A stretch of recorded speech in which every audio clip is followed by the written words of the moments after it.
Well, let's answer this question.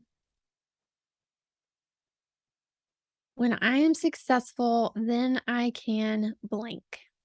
And I really do want you to fill in the blank, write it down.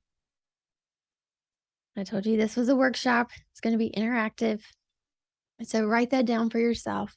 When I am successful, then I can blank. What is it that you think is going to be different when you are successful?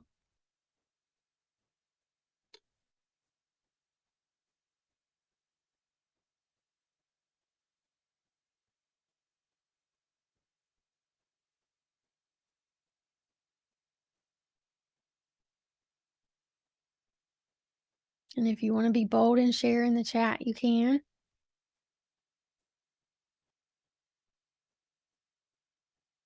Here's what I've found from asking people this question. Most of the time, they have not even yet defined success. Like, what is your actual idea of success? And we're going to get more into this later, but just to get your juices flowing, get you thinking about how do you even define that? Right? If you're going to say, when I'm successful, then I can take more vacations, take more trips with my family. Okay. What point is that? Is that a dollar amount? Is that a number of clients? How do you define success? How do you know when you've reached it? How do you know that you're now able to do the thing you're waiting to do? Right? Does that make sense? So y'all tracking with me here?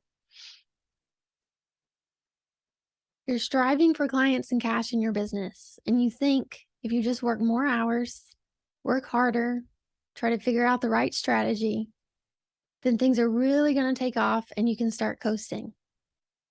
You can hire more, delegate more, take more time off, but that just isn't true. Doing more is not the answer.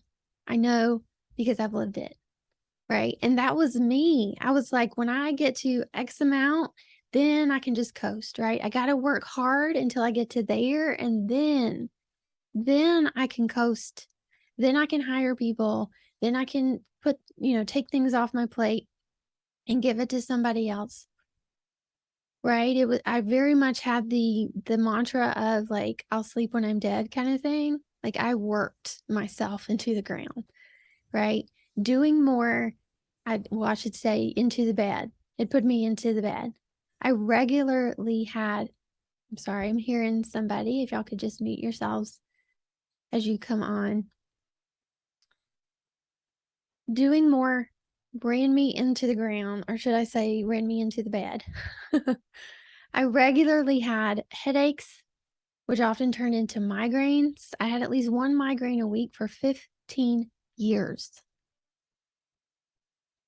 I want you to think about that. Like, disabling migraines. If anybody's ever had a migraine, you understand, like, you're not getting out of bed. That happened to me at least once a week for 15 years. I would have bouts of severe depression. Again, I physically couldn't leave the bed. Constant anxiety ran my life. It was my lifestyle. It was a lifestyle. So much so that on the rare occasions when it wasn't present, I was really uncomfortable. Like, I didn't know how to be in my own skin without having that with me. It had become so normal. Anybody identifying? Yeah. Oh, here are some things that maybe you put in your blank.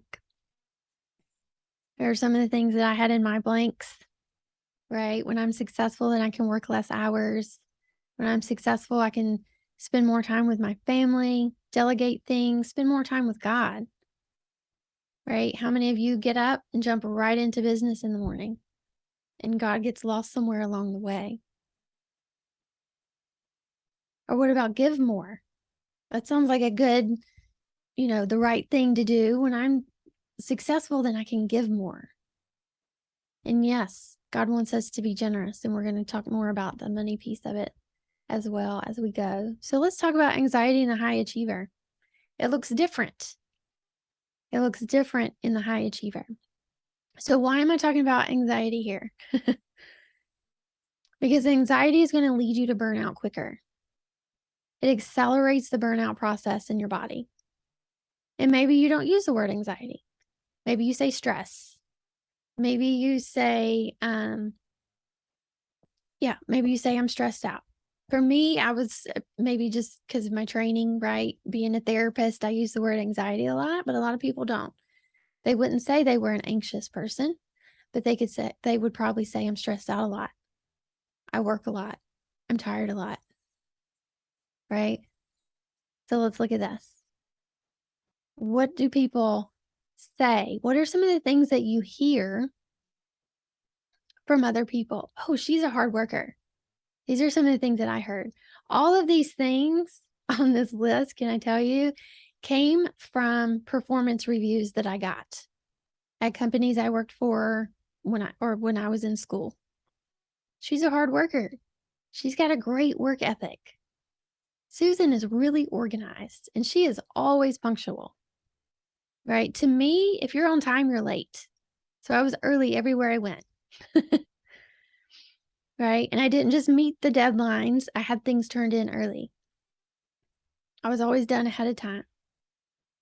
Right? And they would say, "You're just so calm. You stay so calm all the time. You don't ever get stressed." Right? Calm and steady. That's not what was happening on the inside. But from the outside, that's what they saw. That I would always go above and beyond. Right? Going beyond meeting the expectations. But here's what they didn't know. Here's what they didn't know. I was afraid of getting it wrong. I was afraid of disappointing people. I was afraid of being judged. My mind was constantly racing. I was on high alert all the time. I got really good at reading minute body language, facial expressions, things that other people didn't see. I saw it, I picked up on it, and I adjusted. Right? And my thoughts were constantly racing. My brain never stopped. That's why it was so hard for me to sleep. I was exhausted. I was fatigued. And yes, those are two different things. Overly critical of myself and others. I had unrealistic expectations, again, for myself and others. Right? And my attitude was, I'm not going to ask you to do anything that I wouldn't do. And that sounds good in theory. But that's like, when you're the person who will do whatever it takes, it's not exactly fair to ask somebody else to do the same things that you'll do.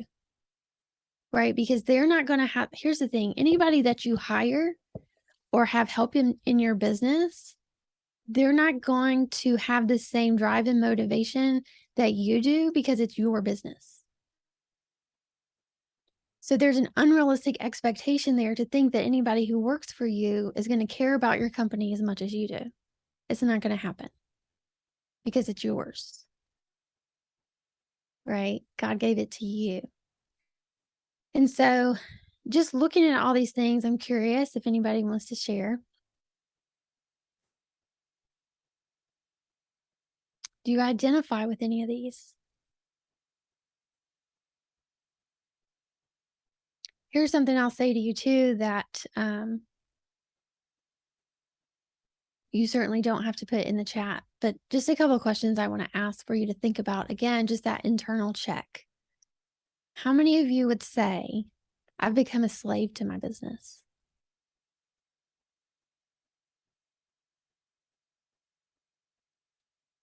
I was, for sure. How many of you would say, you're a slave to time? How many of you would say, you're a slave to money? I know these are hard questions. I know these are hard questions, and it really takes a lot of guts, a lot of boldness to look at yourself and really evaluate where you're at. But this is the work that needs to be done if you want freedom. if you want true freedom in your business, that's what's at stake today, is your freedom.